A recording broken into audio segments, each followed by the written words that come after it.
Y entonces, buenas noches, señores y señoritas. Bienvenidos a la clase de instrumentación, pues que por cosas del destino nos toca dar de esta manera, ¿no? La idea como tal es poder continuar, pues, con la información, bueno, con la parte teórica, con el estudio de la parte teórica de lo que nos corresponde en este momento de sensórica. La idea también es avanzar bastante porque necesitamos como tal tratar como ya de finiquitar, ya tratar de concretar como tal lo que sería la información con respecto a los sensores y entrar a la parte de adquisición de datos, de sistemas de adquisición de datos, de circuitos de adquisición de datos, ¿ok? Entonces, vamos a buscar aquí la clase. Estábamos hablando directamente de sensores, si no estoy mal, de fuerza, peso, ¿listo? ¿Qué dice Sabino? No los puedo ver en este momento, entonces no sé si están, no están. Gabriel. Una de las ventajas de estar grabando es que ahorita puedo salir directamente a la pantalla donde están ustedes y ya sé quién estuvo y quién no estuvo en la clase, ¿ok?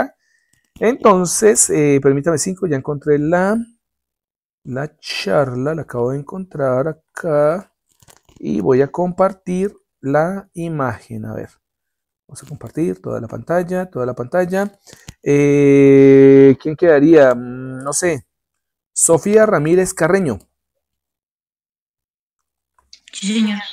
Señorita, me haces un fa, como no voy a poderlos ver, si llega a ocurrir un corte en el video, un corte en la comunicación, un corte en el audio, me puedes informar, me puedes interrumpir y me avisas, por favor, ¿vale?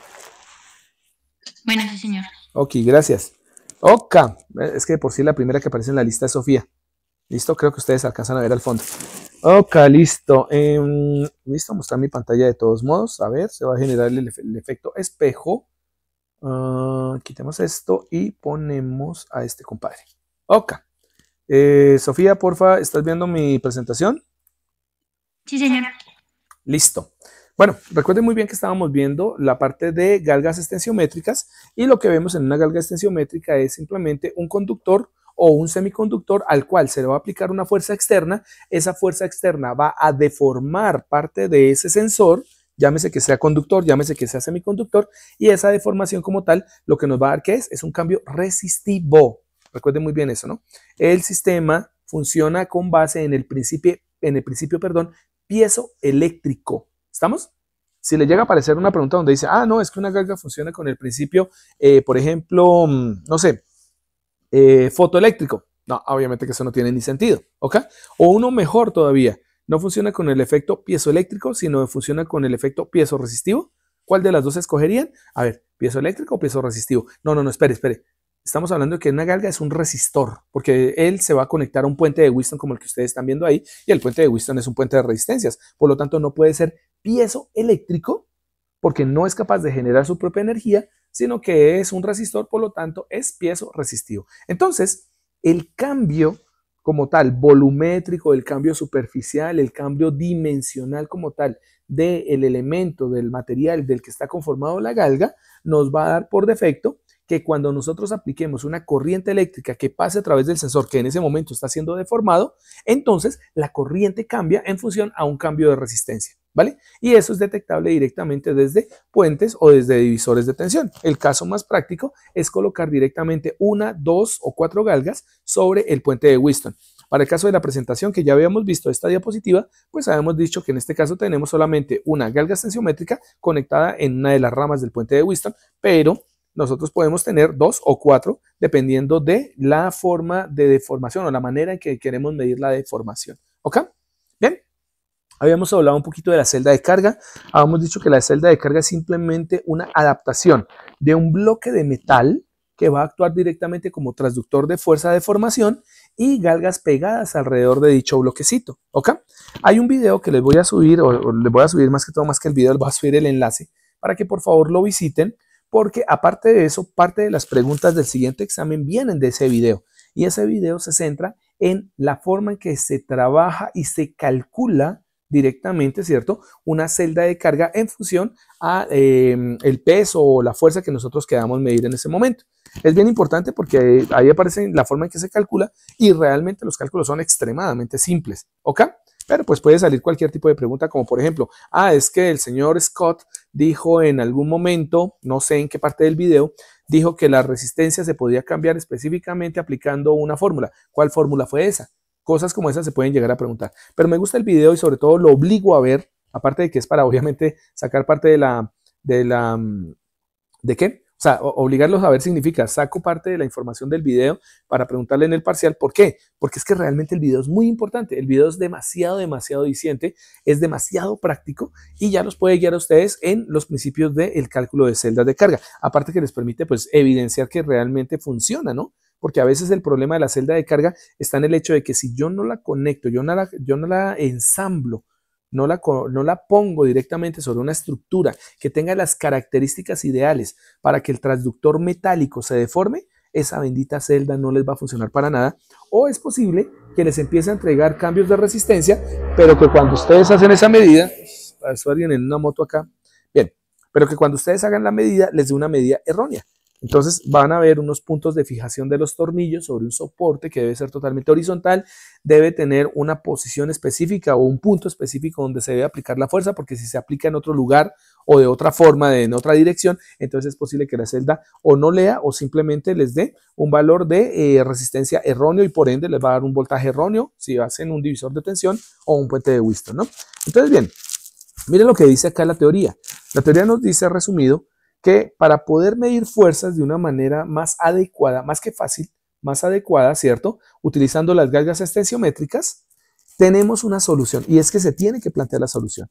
¿Por qué? Recordemos, una galga extensiométrica, que es un medidor de fuerza, a partir del hecho de que la fuerza genere una deformación, no puede generar una deformación tan grande como para que la galga entre o pase más bien de su zona o su región como tal de comportamiento elástico a plástico, porque la galga extensiométrica se va a partir, ¿listo?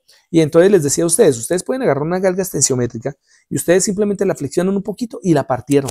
Y uno dice, ¿y entonces cómo carajos voy a utilizar, ¿cierto? Una galga extensiométrica para medir, por ejemplo, no sé, pesos o fuerzas muy grandes. Si sé que se me va a partir, utilizando eso, de adicionar la celda directamente en este bloquecito metálico que va a actuar directamente como el transductor de fuerza a deformación, ¿listo? Entonces, para darle solución al hecho de que la galga extensiométrica se me puede partir aplicando una pequeña deformación, ¿cierto? Y lo que necesito es que la deformación no me dañe la galga extensiométrica, entonces se utilizan las famosas celdas de carga o células de carga, ¿listo? En inglés, load cells. Entonces, ¿cuál es la idea? La idea es que el bloque metálico que yo voy a utilizar es el que reciba esa fuerza, ¿bien?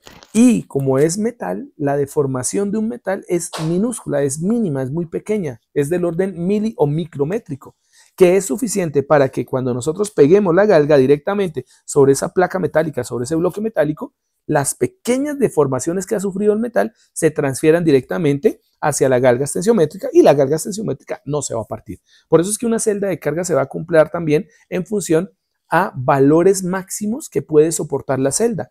Y es por eso que podemos encontrar celdas que aguantan máximo 1 kilogramo. ¿Qué significa?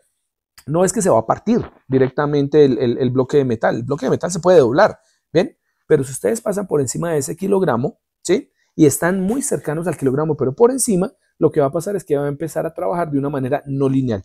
Y si ustedes exageran, si se pasan directamente del peso máximo que aguanta la celda, pues lo más seguro es que sí se puede llegar a partir o una o dos o las cuatro celdas, las cuatro galgas extensiométricas que están conectadas a la celda de carga. Entonces, las celdas de carga se van a comprar directamente en función al peso. Ojo a esto, al peso o a la fuerza máxima que pueden soportar.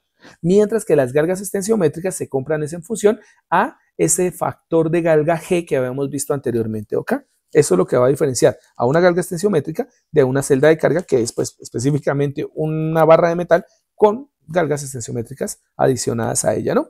Entonces, ¿en qué consiste? Consiste en un soporte elástico, en un soporte no muy elástico, o sea, que tenga cierta elasticidad, en este caso metal, ¿bien?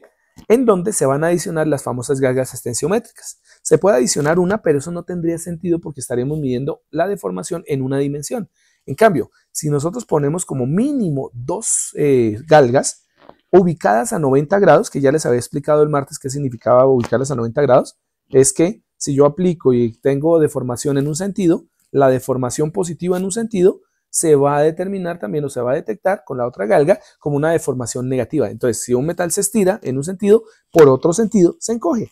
Entonces, 2 celdas como mínimo serían suficientes para poder hacer la medición. Sin embargo, utilizar 4 celdas o 4, perdón, galgas, bien, nos permitiría tener una distribución de fuerzas, o más bien una medición de esa distribución de fuerzas de mucha mejor calidad. O sea, nosotros podemos tener bastante sensibilidad, ¿vale?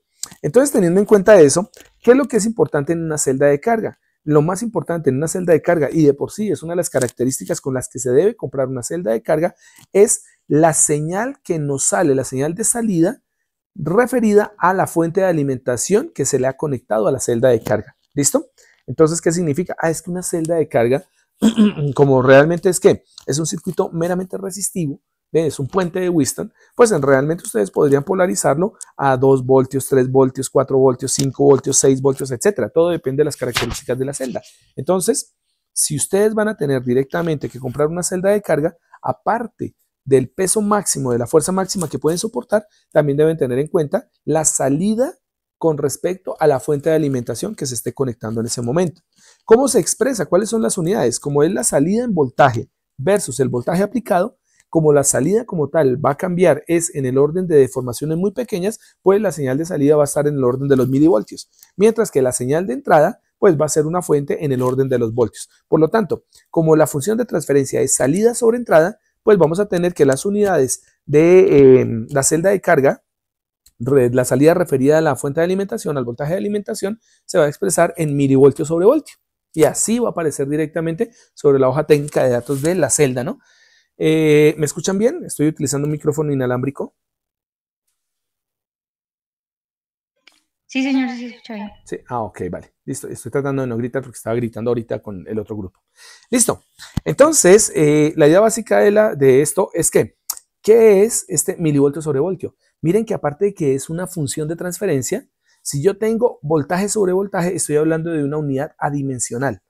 Pero como tengo milivoltio sobre voltio, estoy hablando de que, aparte de que es una función de transferencia, estoy hablando de la sensibilidad. Entonces, la salida referida a la entrada, o la salida, el voltaje de salida referida al voltaje de alimentación, corresponde a la sensibilidad de la celda de carga. Bien, entonces estamos hablando de la sensibilidad.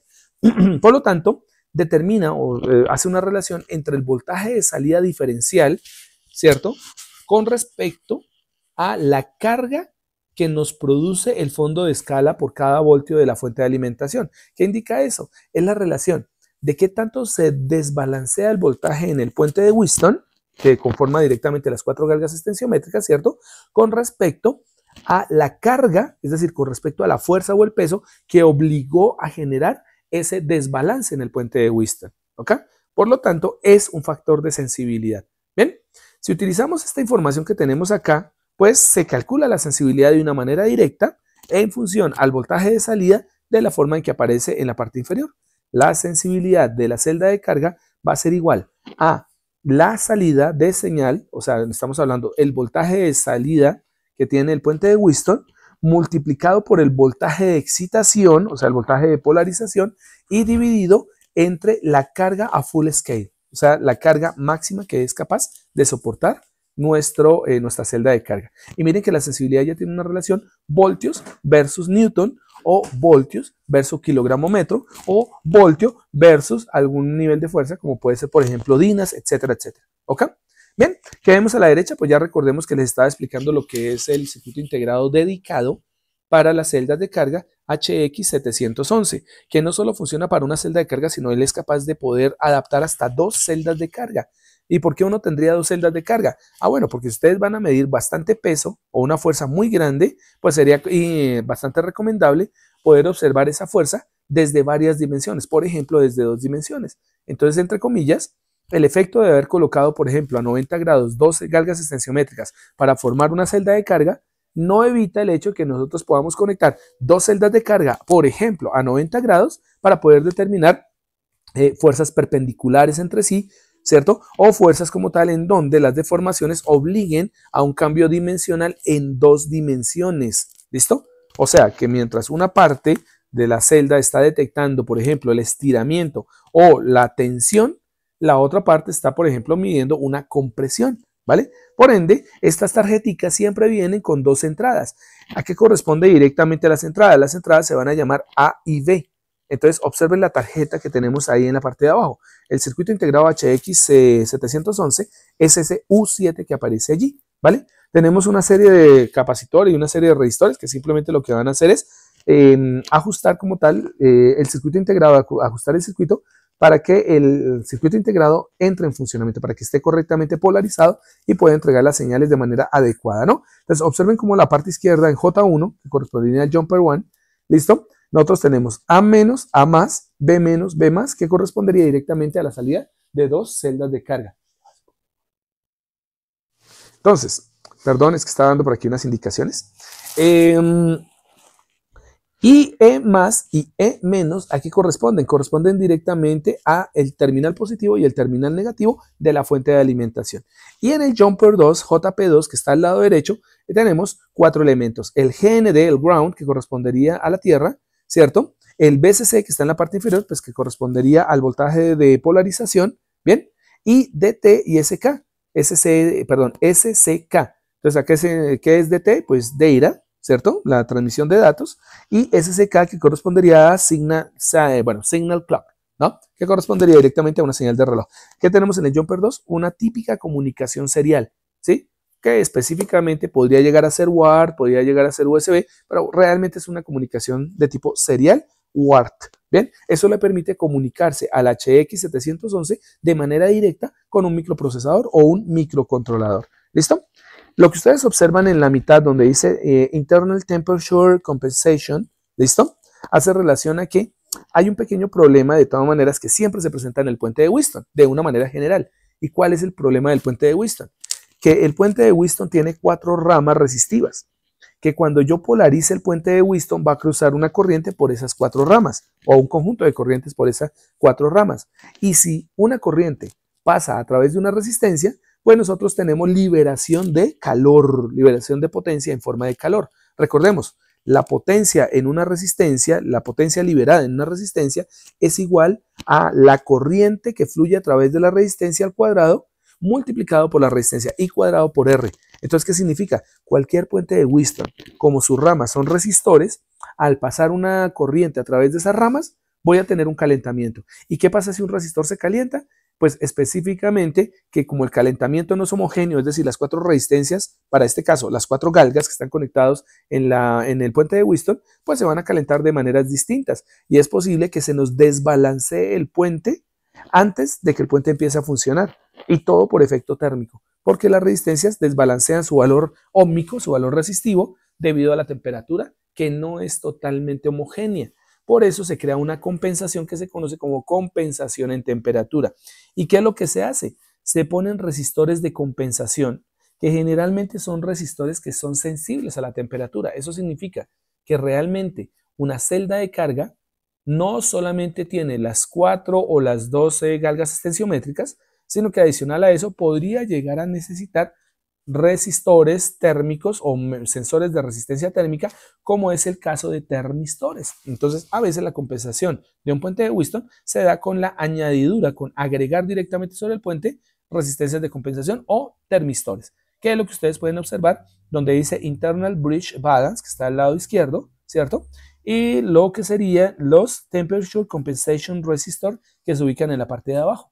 Entonces, el puente de Wheatstone ya no tendría 4 resistores, sino podría llegar a tener 6 u 8 resistores. 4 que corresponderían a las galgas y los otros 4 que corresponderían a los sensores de temperatura o de estabilización o compensación de temperatura. ¿Listo?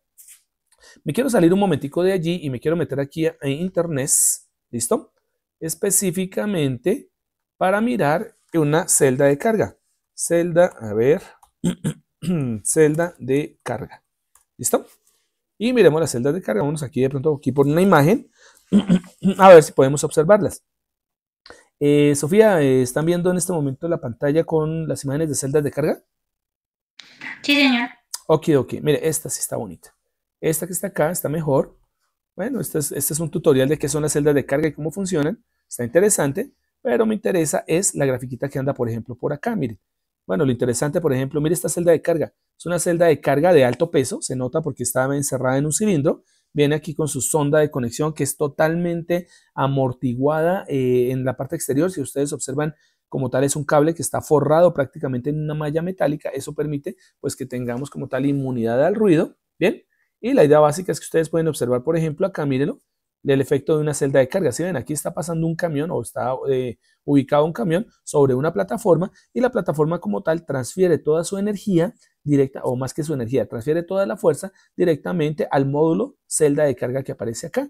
Bien, toda esta plataforma metálica más los soportes que tiene la celda de carga, más posibles aditamentos que hay dentro, como por ejemplo unos soportes en ángulo, etcétera, o en forma triangular, corresponden a un transductor de fuerza. La misma plataforma soporte o que soporta directamente al tractocamión termina siendo un transductor de fuerza. Esta era la gráfica que quería mirar y se ve bien interesante porque aquí uno puede observar que las celdas de carga no tienen una forma específica, sino que pueden ser variadas. Bien, y de esa forma yo puedo tener que son para diferentes tipos de aplicación. Hay aplicaciones en donde se necesitan mirar o medir más bien fuerzas o pesos que son extremadamente grandes, por lo tanto se utilizan, por ejemplo, las cilíndricas. Cuando ya necesito hacer una medición de fuerzas o pesos menores, más pequeños, entonces se utilizan estos como esta que tiene forma de S o algunos que tienen como una forma agujereada. Me quiero pasar directamente acá porque me gustaría ver, voy a entrar por aquí y voy a poner celda de carga y voy a poner este nombre, Ferretrónica. Y vamos a ver qué ofrece Ferretrónica. Bueno, interesante lo que ofrece Ferretrónica. Vamos a entrar por aquí a ver qué tipo de celdas de carga hay y para que ustedes observen, por ejemplo, diferentes cambios. Miren, por ejemplo, que aquí nos están ofreciendo una celda de carga de 50 kilogramos. Es capaz de soportar 50 kilogramos. Pero cuando ustedes ven esta cosita que tengo aquí al lado izquierdo, pues se van a dar cuenta que realmente es bastante pequeñita. O sea, aquí está muy amplio. Aquí la foto está exageradamente grande. Bien, realmente esta celda es un cuadradito bastante pequeño. Entonces, ¿qué es lo que ocurre? ¿Cómo carambas esa cosa va a aguantar 50 kilogramos? Ah, bueno, porque este soporte o esto debe estar amarrado a un soporte en donde hay ciertas dimensiones que debe cumplir el soporte y cierta forma de conexión mecánica, o sea, de fijación al soporte que debe respetarse. De lo contrario, la celda no funcionaría. Bueno, también otra cosa interesante es que aparece esto, mírelo. Aquí en la parte dice, bueno, está a 7,000 pesos, está barato, ¿bien? Pero lo que me interesa es que miren en la parte inferior. Te puede interesar el módulo conversor analógico a digital HX711. No es que me pueda interesar, es que realmente lo necesito y si no la celda de carga va a ser muy complicado hacer una lectura, porque ya se dieron cuenta que hasta en temperatura se descompensa esa vaina, ¿no? Entonces aquí miren, interesante, Ferretrónica le puso su logo, pero pues sí, idealmente lo que tenemos que es el módulo HX711, un simple Arduino, ¿cierto? Unos jumper de conexión acá y directamente una forma de conexión de la celda. Claro, aquí tiene algo interesante y es que esta celda solo tiene 3 cablecitos, ¿no? Vamos a mirar si tiene solo 3 cablecitos, nos devolvemos por aquí y nos damos cuenta que tiene, sí, aquí hay uno blanco, uno rojo y uno negro. Entonces dice, ah, pero un puente de Whiston no debería tener 4 cables. Pues resulta que aquí, si ustedes son detallistas, que sé que lo son, deben observar algo. ¿Cuántas galgas creen que hay en esta celda de carga? En esta de 50 kilogramos que nos están ofreciendo. Realmente solo hay 2 galgas extensiométricas. Él está conformado por solo 2 galgas extensiométricas. Entonces, si ya tengo 2 galgas extensiométricas, me hacen falta 2 resistores para con 4, o sea, es decir, las 2 galgas más los 2 resistores, poder formar un puente de Whiston. Pues les presento la forma en que se conecta esta celda de carga de solo 2 galgas a través de otros 2 resistores y en la parte inferior lo que estoy formando es un puente de Whiston. ¿Sí lo ven? Entonces realmente esta celda lo que tiene es que el conexionado como tal es de media celda, o sea, solo tenemos, perdón, media celda no, es de medio puente de Whiston. Entonces tengo que terminar la configuración utilizando este recurso que me están entregando aquí. Es la única forma de cambiar. O la otra es, miren lo que hacen acá. Los 2 galgas de una celda se complementan con las otras 2 galgas de otra celda. Obviamente las 2 celdas tengo que conectarlas de cierta forma específica sobre una plataforma en la cual va a descansar el elemento que voy a pesar, que voy a medir, ¿cierto? Pero miren que con estas 2 galgas estoy formando directamente, ¿qué? Un puente, ¿no? Mire, aquí hay algo interesante y es que dice, oiga, también podemos tener el hecho de que podemos utilizar 4 celdas de carga, solo que la forma de conexión que ustedes tienen, miren que están conectando los terminales blancos, entre los terminales blancos, lo que están haciendo ¿qué es? Es utilizar las 2 celdas, las 2 galgas extensiométricas como si fueran una sola. De esa manera que estoy haciendo, estoy creando un puente de Whiston con 4 galgas, 4 celdas de carga configuradas con doble galgas tensiométrica interna. ¿Esto qué le va a dar? Esto le va a dar posibilidad de poder medir mucho más peso. Claro, este como tal va a medir 50 kilogramos, pero no lo va a medir con mayor precisión. Mire que Ferretrónica como tal nos están dando hasta algo interesante, ¿no? Y aquí aparecen características. Voltaje de operación de 3 a 10 voltios. Si ven que como puede trabajar entre esos voltajes hay una diferencia, un span de 7 voltios. ¿Qué quiere decir? Que ustedes de todas maneras tienen que determinar cuál es la sensibilidad a 3 voltios, a 4 voltios, a 5 voltios, etcétera, hasta 10 voltios máximo. ¿Qué hace uno normalmente en diseño? Uno normalmente escoge la mitad, ¿sí? La mitad entre 3 y 10 no vendría a ser 5, pero entre comillas podríamos trabajar entre 5, 6 voltios, casi 7 voltios. ¿Estamos? Pero es mucho más fácil obtener entre 5 y 6 voltios. Listo. Capacidad máxima obviamente, con la plataforma o la base como tal conectada a la celda de carga, máximo 50 kilogramos, que es bastante, ¿no? Sensibilidad de salida, mírenlo, nos dieron la sensibilidad y miren las unidades. Tiene una sensibilidad de 1 milivoltio por cada voltio. Entonces, cada voltio que se le agregue directamente a la celda de carga agregará 1 milivoltio de sensibilidad al sistema, más o menos 0.1 milivoltio sobre voltio. La no linealidad que tiene es del 0.03 a full scale, o sea, a carga completa, a los 50 kilogramos aplicados. 0.03 indica que si nosotros asumimos que la celda de carga tiene un trabajo lineal, realmente cuando estamos llegando al límite de la celda de carga, ¿cierto? Esa linealidad se pierde y lo que vamos a tener es una pequeña curvatura, ¿bien? Con un rango de error de 0.03, que no es tan grande, pero nos está indicando lo siguiente. Ya cuando ustedes están sobre los límites de la celda, para este caso de la celda de carga, están aproximándose a la lectura de esos 50 kilogramos, ustedes ya tienen que incluir el error del 0.03% de no linealidad. ¿Listo? Que más que error realmente es una pequeña desviación que se les va a dar. Repetibilidad del 0.03% a full scale y histéresis, o sea, capacidad de poder volver otra vez a sus valores iniciales de 0.03%, ¿cierto? Del full scale, de a máxima carga. Recuerden que la histéresis la habíamos visto en algún momento y habíamos dicho que es la histéresis, pues que cuando ustedes aplican una señal directamente a un sensor y después le quitan esa señal, uno esperaría que el sensor volviese otra vez a su estado inicial. Por ejemplo, si el sensor es un sensor de peso y la salida de ese sensor es una resistencia, uno esperaría que cuando yo le aplique peso a la galga o a la celda de carga, ¿cierto? Si yo le aplico peso, va a aparecer un cambio de resistencia y por lo tanto lo voy a medir, ¿bien? Pero apenas yo quite el peso, uno esperaría que la galga o la celda de carga volviese otra vez a su valor original de resistencia. Pues resulta que no, ¿vale? Porque recuerden que como con el peso, con la fuerza, hemos deformado el transductor, entonces el transductor no es que se va a recuperar inmediatamente, sino que se va a demorar un poquito. Por lo tanto, debo esperar un poco hasta que vuelva otra vez a recuperarse, ¿cierto? La forma original, las posiciones originales de los elementos de transductor para poder volver a utilizar la galga o volver a utilizar, para nuestro caso, la celda de carga. Entonces sí tiene una histéresis. ¿Ven? Pero es una histéresis que, entre comillas, es bastante pequeñita, ¿vale? La resistencia de entrada es de 1000 ohmios, más o menos un 20% de error, y la resistencia de salida, perdón, 20% no, dice 1000 ohmios, más o menos 20, o sea, 20 ohmios. ¿Eso qué significa?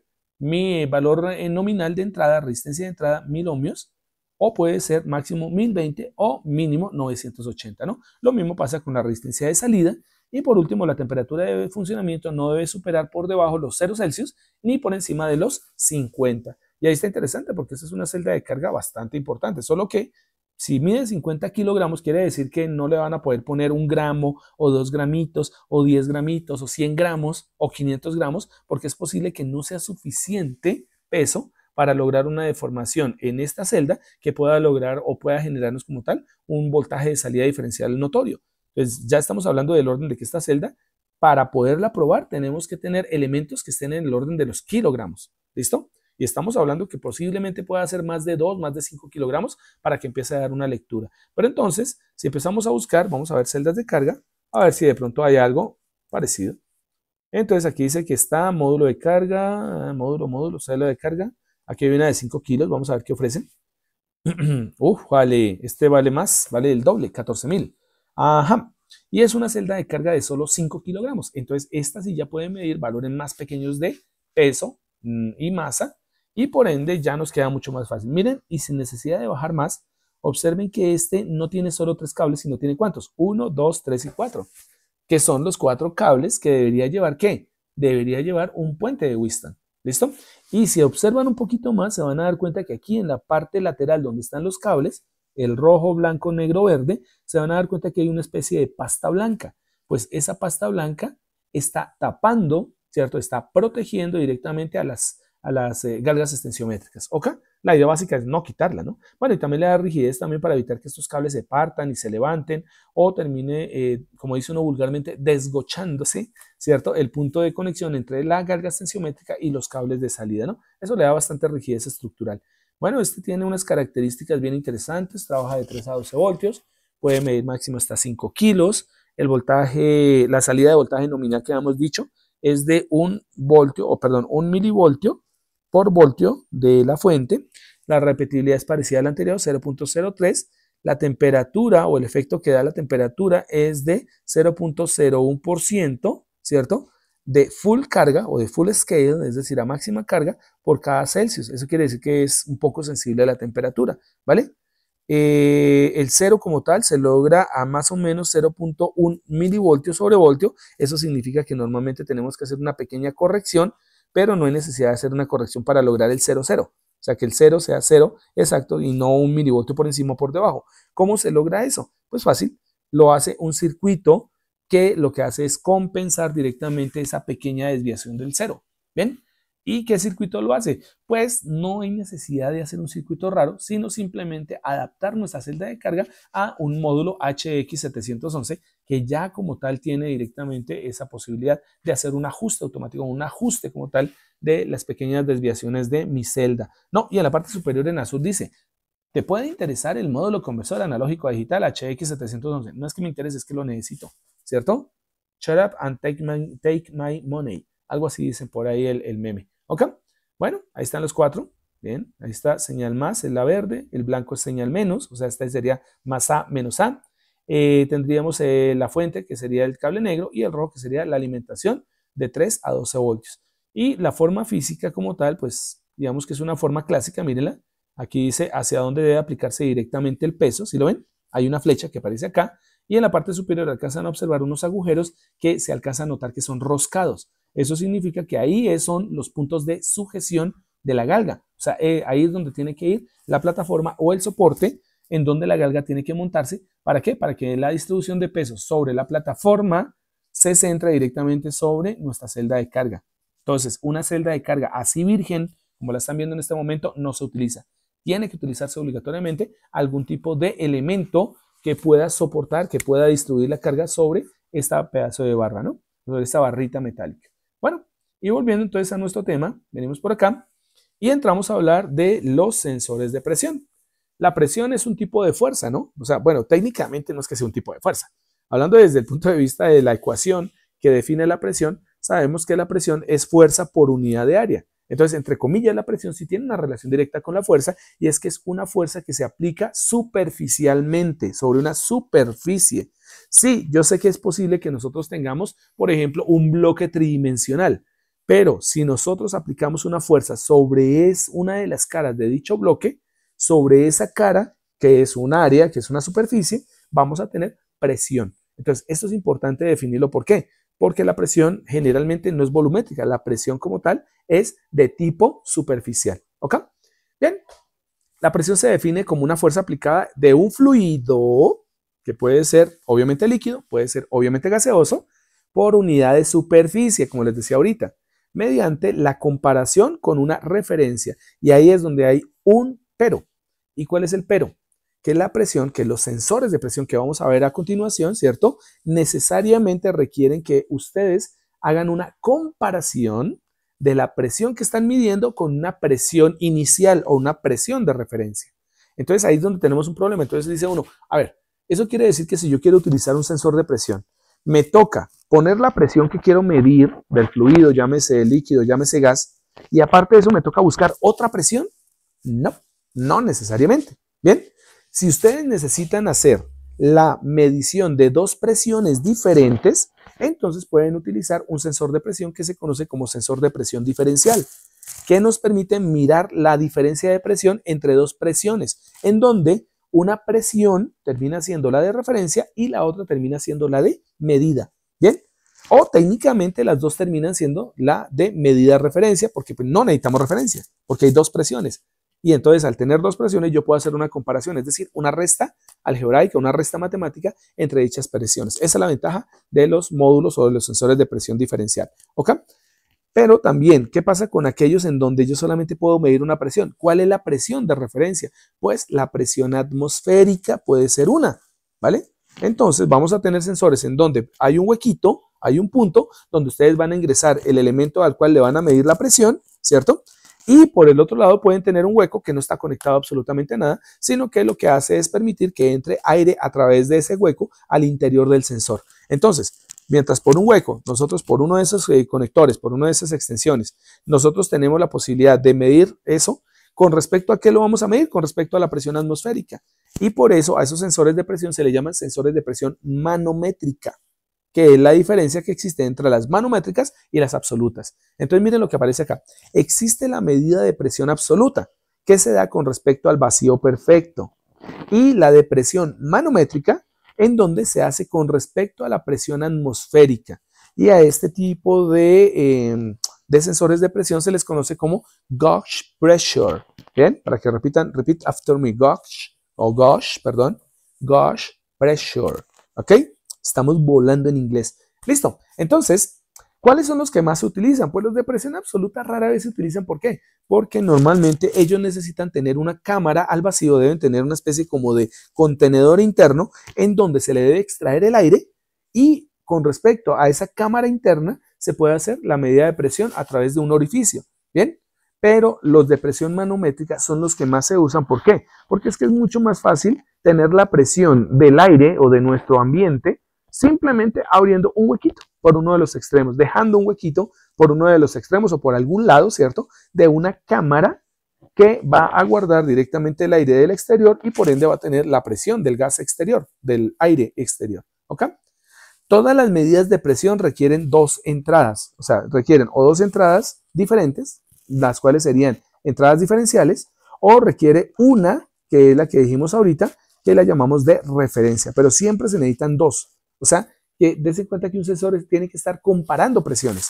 ¿Listo? Si no pasa eso, si no existen las dos presiones, es muy difícil que ustedes puedan determinar la presión, la fuerza por unidad de área. Entonces, bien, de las dos entradas de presión que se requieren, una va a servir para conectar la presión que vamos a medir, mientras que la otra será la presión de referencia, ¿vale? Se pueden medir dos presiones diferentes, y a lo cual les dije ahorita, se llama el sensor de presión diferencial.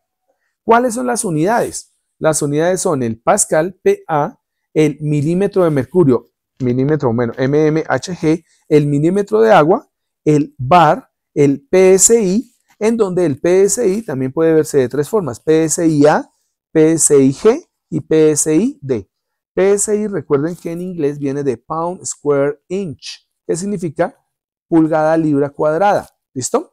Por lo tanto, como es una unidad inglesa del PSI, podemos tener las tres formas. Con respecto a la presión atmosférica, que sería PSI-A, con respecto a una presión, ¿cierto? Dependiente directamente de un valor, digamos, de referencia, PSI-G, y otro en donde ya tenemos dos presiones que van a servir o van a contrarrestarse en el interior del sensor, que pues va a ser PSI-D, que hace relación a differential.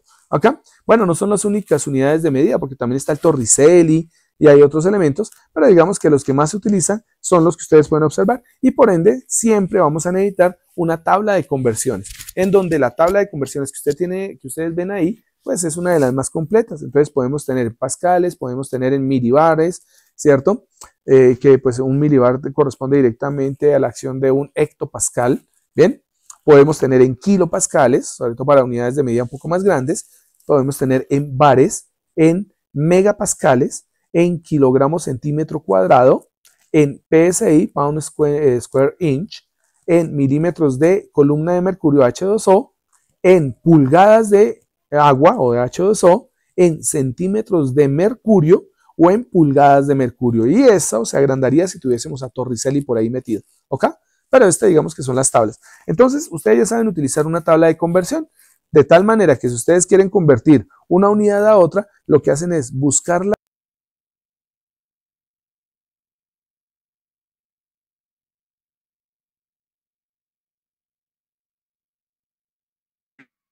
Profe, qué pena dejó de escuchar.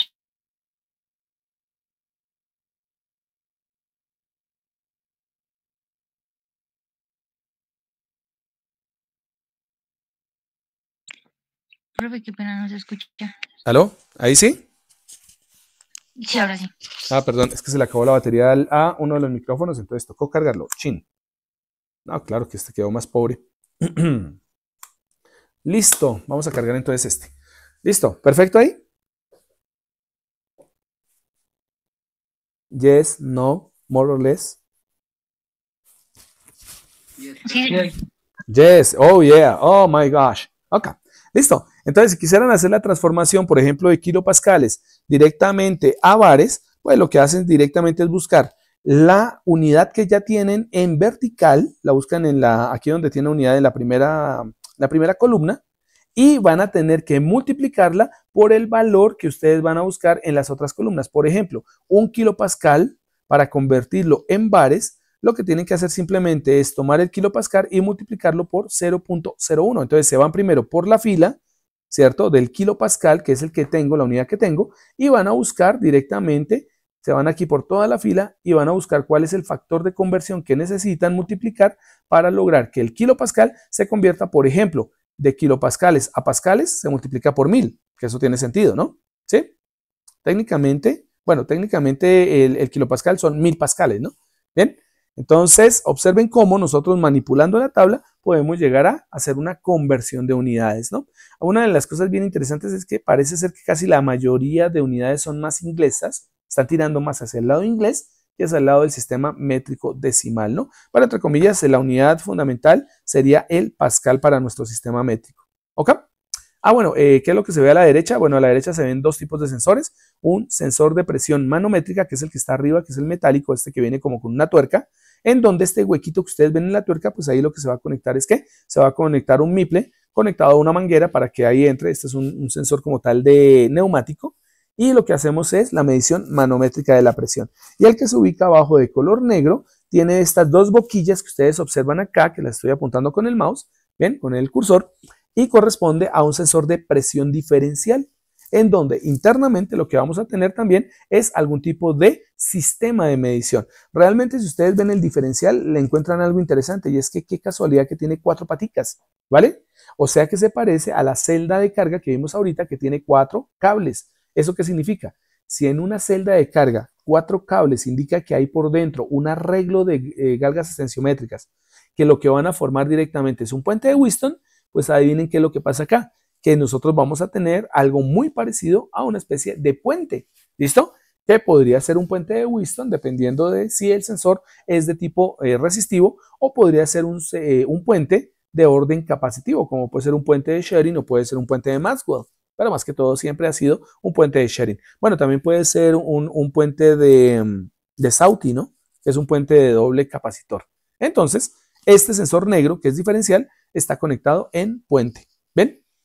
Bueno, ¿cómo son los sensores básicos? Un sensor básico como tal es como el que aparece en el lado izquierdo. Realmente es un sensor muy analógico.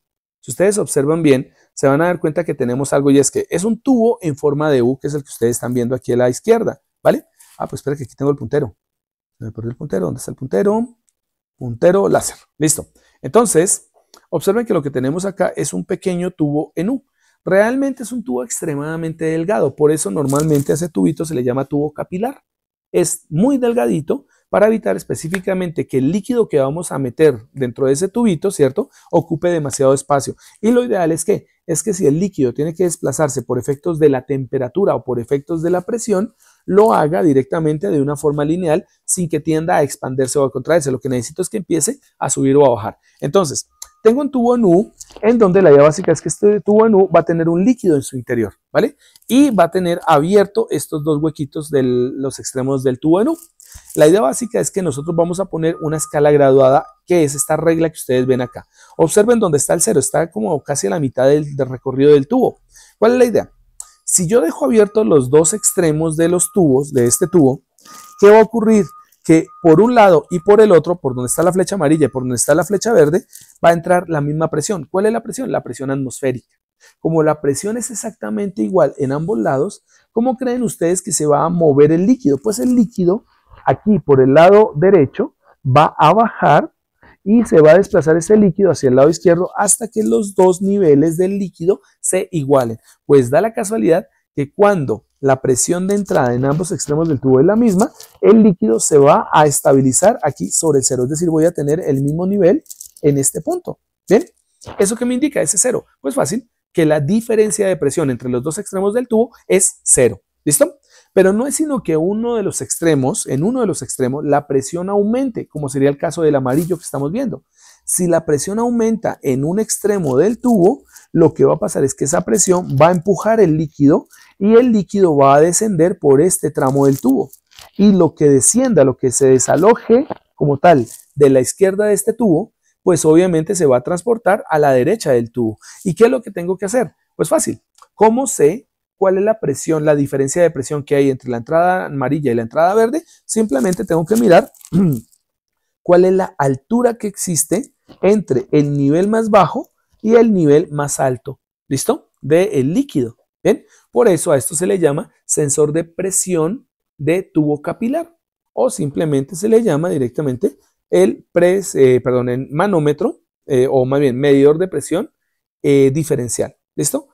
¿Qué es lo que estamos midiendo? Estamos midiendo una distancia, por eso la reglita que está en la mitad. Entonces, como lo que estamos midiendo aquí es una distancia, esta distancia está en milímetros, pues obviamente esta altura se mide en milímetros. ¿De qué depende ese milímetro? Pues depende ese milímetro de qué tanta presión diferencial exista, pero también depende del líquido. ¿Qué líquidos podemos tener?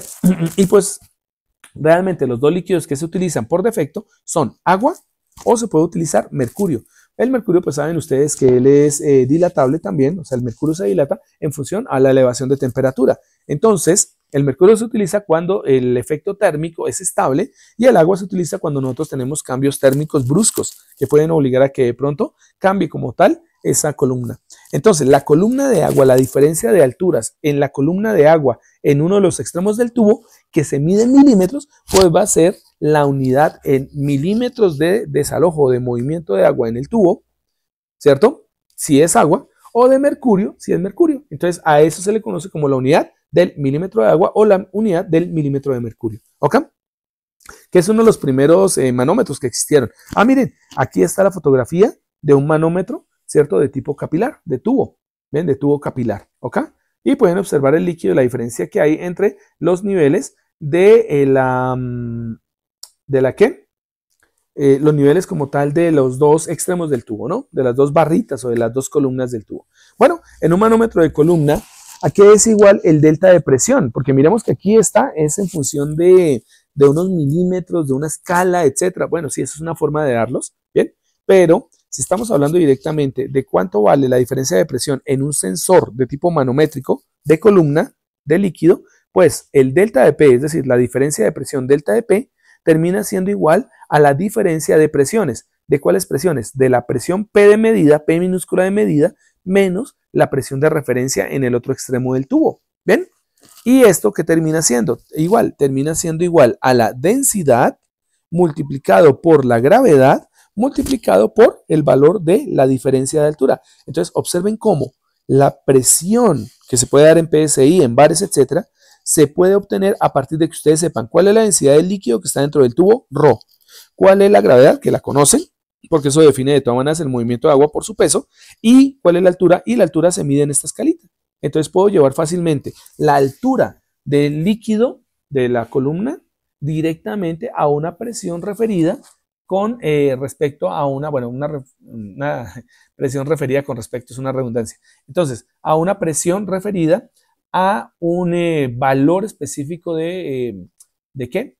De una unidad diferente al milímetro, ¿no? Como puede ser el pascal, como puede ser el bar, etcétera, etcétera, ¿no? ¿Ven?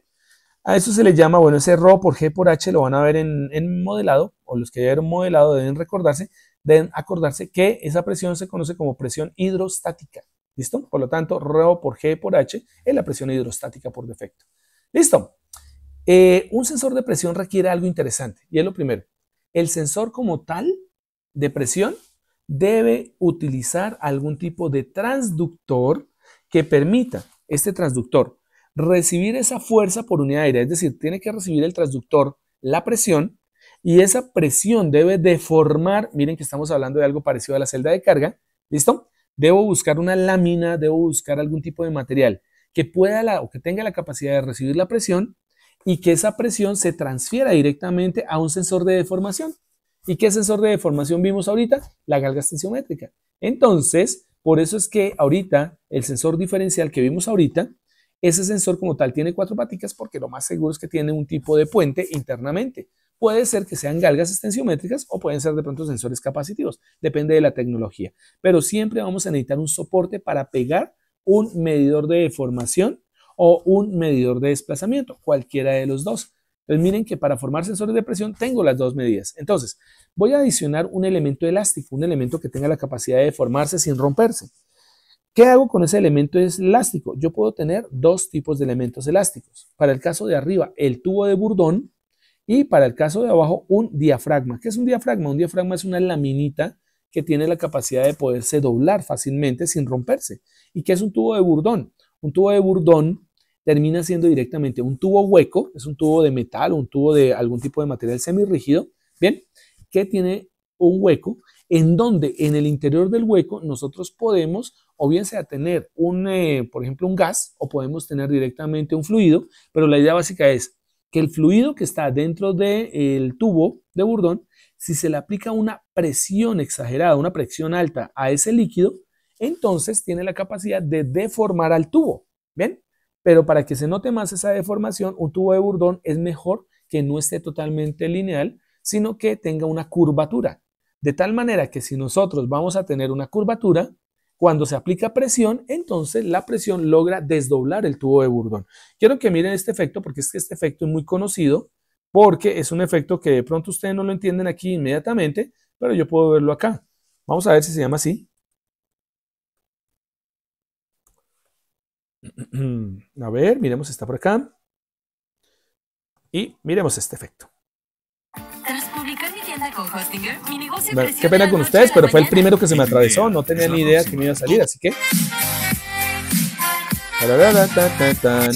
Y en el vídeo de estas, antes de ver cómo se hace ninguna notificamos el folio a la mitad. Bueno, aquí nos enseñan a construirlo. No tenía ni idea, ¿no? Lo que quiero ver es el efecto. Poner al matasuegras. Vamos a ver. probarlo. Miren un tubo de Bourdon. ¿Qué os ha parecido el resultado? Creo que ha quedado bastante original. Con la boquilla. Vale, vamos, para que tío. no se escape. Al soplar le pondremos cinta adhesiva.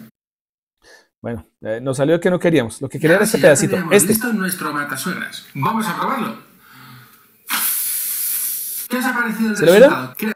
Entonces, la idea básica del mata o espantasuegras, ¿cierto? Que nosotros utilizamos, es el mismo efecto que tendría un tubo de Bourdon. Entonces, el tubo de Bourdon está doblado, ¿cierto? Y cuando nosotros aplicamos cierta presión, esa presión logra desdoblar al tubo, ¿bien? De Bourdon, de tal manera que obviamente se tiene que buscar que la presión sea lo suficientemente grande como para desdoblar al tubo, pero sin ir a deformarlo. ¿Qué significa? Que cuando yo quite la presión, el tubo vuelva a su posición original o a su posición inicial. Ahora nos devolvemos a ver si de pronto por aquí en algún caso tenemos el famoso tubo de Bourdon. ¿Listo? A ver si de pronto tenemos un pequeño videito del tubo de Bourdon. De pronto este creo que es el que yo les había propuesto por allá, que lo vieran más adelante. Pero bueno, la idea básica es verlo. Creo que este es mejor, no estoy seguro. Pensando en cambiar de plan. No se pasen a Tigo. Pásate a un plan postpago Tigo y aprovecha. ¿Listo? El manómetro tipo Bourdon. Son los más comunes. Consiste en un tubo cerrado por uno de sus extremos, aplanado y enrollado. El otro extremo del tubo se conecta. Hasta ahí. ¿Escuchan el audio del video? No, señor. ¿No se escucha el audio del video? Permítame un minuto. Vamos a ver si podemos modificar eso. Creo que no lo podemos modificar. Un minutito. Voy a hacer aquí un ajuste y volvemos. Deme 5, 5, 5. No, parece que no. Bueno, Después escuchamos el audio. Lo que quiero que miren es el efecto del tubo de Bourdon. 1, 2, 3. Recipiente del fluido al que se quiere medir la presión. Se Observen, hace pasar el fluido por el tubo. el tubo de Bourdon está en este El momento gas doblado. sigue Ahí está desenrollando. pasando el fluido, Con este ¿cierto? movimiento Se del está tubo, aumentando se la mueve una presión aguja que marcará y al la aumentar presión la del presión fluido lo que va a sobre pasar la es que el curva tubo aguada. se desdobla. Al desdoblarse el tubo, Hay 3 tipos jala de tubo directamente Bourdon. nuestra El tipo C, punta su del rango de extremo como tal medición del tubo, va desde los 30 gira milímetros y de mueve mercurio de directamente vacío una aguja, hasta los la 5000 cual se va a PSI desplazar directamente sobre nanómetros. una escala graduada. ¿Estamos? El tipo espiral. Bueno, Este aquí nos tipo están tiene dando mayor algunos tipos exactitud de en la tubos, pero realmente estaba buscando uno un poquito más diciente. Vamos a mirar si este de pronto tiene algo. Es que ese estaba como muy caricaturizado. Lo que me interesa es ver uno un poquito más real. Bueno, aquí hay una explicación de cómo funciona el tubo de Bourdon. Vamos a verlo por acá. Ustedes pueden ver, tenemos un depósito de aceite. No, bueno, aquí están diciendo que tienen un depósito de aceite. Tienen por este lado un contrapeso, etcétera. No está el efecto del tubo de Bourdon acá. Miremos acá, de pronto puede aparecer. Bueno, ahora salió un gato. Aquí hay de todo, en las clases de instrumentación se estudia todo. Otro tipo de Ok. dispositivos mecánicos. para Vamos a medir mirar a ver si el efecto está por aquí. Este es un manómetro de tubo de Bourdon. metálico. Ah, mírelo, acá está bonito. Si alcanzan a observarlo, esta es la parte trasera del tubo de Bourdon. ¿Sí lo ven? Pues acá tenemos al tubo de Bourdon. Por aquí tenemos la entrada directamente de aire. Bien. Y la idea básica es que cuando nosotros insuflemos, introduzcamos como tal, en este caso el aire, lo que va a hacerse es que la presión interna dentro del tubo va a hacer que el tubo trate de enderezarse, trate de estirarse. Lo que va a pasar es que esta punta que estoy indicando aquí, ¿cierto? Va a empezar a desplazarse y va a empezar a salir. De tal manera que como empieza a tratar de moverse hacia afuera, él empuja este resorte, esta manivela que tenemos acá, jala directamente un mecanismo de palanca piñón y va a mover la aguja. ¿Bien? De tal manera que cuando ustedes ya quiten como tal la presión o la disminuyan, pues el tubo de Bourdon vuelve otra vez a enrollarse en forma de esa curvatura en C, ¿no? No sé si de pronto más adelante nos muestren funcionando esto. Es que el video, bueno, ahora me salió esta cosa. Para un glow instantáneo, descubre el nuevo serum de Nivea. A ver, ¿qué venden? Lectura, Ah, bueno, algo así. la lectura de la presión. Observen cómo Entonces, un tipo de van tubo empezando a Bourdon aumentar, con aumentar, tubo aumentar, no ¿sí es lo el ven? único. Y entonces el tubo Pero trata ese de tipo, por desdoblarse. ejemplo, ¿qué es este? El tubo Y ahí en- está, bien, ahí está otro tipo de tubo de Bourdon que Aquí tiene más ya vueltas, tienes etcétera, un ¿no? tubo en C, Les voy a enviar el tienes video que porque esto mezclar está hablando un mucha tubo carreta, pues, ¿bien? Y les voy a enviar un video del mantenimiento que se le hace a un manómetro de tubo de Bourdon, en donde en el video se muestra claramente, y está en español, se muestra claramente cómo es que funciona cuando le agregan presión y se van a dar cuenta de cómo se desdobla acá. Entonces, bien, el tubo de Bourdon. Function F5. Entonces, el tubo de Bourdon se le puede agregar un medidor de desplazamiento. Entonces, si yo tomo un tubo de Bourdon y en lugar de agregarle unos piñones en el extremo del tubo de Bourdon, le pongo un medidor de desplazamiento, yo puedo obtener un excelente medidor de presión. ¿Cuáles pueden ser los medidores de desplazamiento que le podemos agregar a un tubo de Bourdon? Le podemos agregar un sensor de desplazamiento de tipo potenciómétrico, o sea, un potenciómetro, un resistor variable. Puedo utilizar ¿un qué? Ya se me fue la paloma. Un sensor inductivo de tipo LVDT, que pues ya recuerden que es un transformador diferencial de voltaje lineal, ¿no? Podemos ponerle un transductor inductivo, un tipo de bobina, por ejemplo, puede ser uno de reluctancia, o puede ser, por ejemplo, un medidor de tipo inductancia mutua, un tipo de transformador, o puedo poner un simple encoder, cualquier tipo de encoder. O puedo tener un dispositivo, un sensor, en donde puedo agregar perfectamente un diafragma, que es una pequeña laminilla, ¿cierto? En donde lo que voy a hacer es adicionarle, pegarle directamente un medidor de deformación. ¿Cómo yo puedo poner ese sensor de deformación? Ese sensor de deformación lo puedo poner en la parte central del diafragma, lo puedo poner por deformación global, que significa ubicarlo directamente en otra parte diferente al centro, o por deformación local, que es ponerlo en puntos específicos, en puntos que yo sé que se van a mover más, que van a deformarse más de ese diafragma. Entonces, para deformación central, ¿qué puedo utilizar? Puedo utilizar potenciómetros, puedo utilizar LVDTs, puedo utilizar transductores inductivos o galgas extensiométricas. ¿Listo? Cuando yo quiero hacerlo por deformación global, es decir, que quiero mirar toda la deformación completa del diafragma, yo puedo utilizar, añadirle al diafragma un sensor de reluctancia variable, puedo ponerle transductores capacitivos o puedo utilizar elementos piezoeléctricos. Ojo a esto, piezoeléctrico, estamos hablando de cristales. ¿Listo? Y para hacer mediciones por deformación local, yo puedo utilizar galgas depositadas, galgas pegadas o galgas fundidas. La diferencia entre todas esas galgas, ¿qué son? Pues que son galgas. Las depositadas son aquellas en donde por un tratamiento químico sobre el diafragma, que puede ser por ejemplo un plástico, depositamos directamente el material que conforma la galga y una vez que lo depositamos simplemente él queda adicionado allí. Por pegado, pues obviamente las galgas pegadas son aquellas que tienen adhesivo, que les había comentado en algún momento, y las galgas fundidas son aquellas en donde la idea es que si el soporte, si el diafragma es metálico, pues lo que vamos a hacer es utilizar un proceso térmico, miren que es diferente a las de las galgas depositadas, que es un proceso químico. En el proceso térmico, lo que se hace es, como su nombre lo indica, fundir el material de galga dentro del otro material, de tal manera que se puede tener un dispositivo en donde cualquier tipo de variación del elemento metálico del soporte o sustrato termina generando un movimiento proporcional, una deformación proporcional sobre la galga que se ha fundido. ¿Ok? Y aquí tenemos algunos diferentes. Entonces están los de tipo diafragma, los de tipo fuelle y los de tipo cápsula. Miren, por ejemplo, el de tipo diafragma. Este primero que estoy señalando acá, que es el mismo que está aquí abajito. ¿Listo? Es que se me perdió el puntero. Ahora sí está el puntero por acá. Este que tengo aquí en la parte superior, mírenlo como tal. El diafragma es este elemento que está aquí. Es una laminita, ¿vale? Y la idea básica es que cuando yo tengo dos orificios, en donde el orificio más pequeñito, que es el que recibe la presión media P1, y el orificio más grande o el soporte más grande o la cabina más grande en donde recibimos una presión P2, la idea básica es que la diferencia entre P1 y P2 nos genere directamente ¿qué? El encorvamiento, ¿cierto? Lo que va a pasar con el diafragma es que el diafragma se va a mover, se va a encorvar, se va a doblar. ¿Hacia dónde? Por acción de la presión que sea mayor.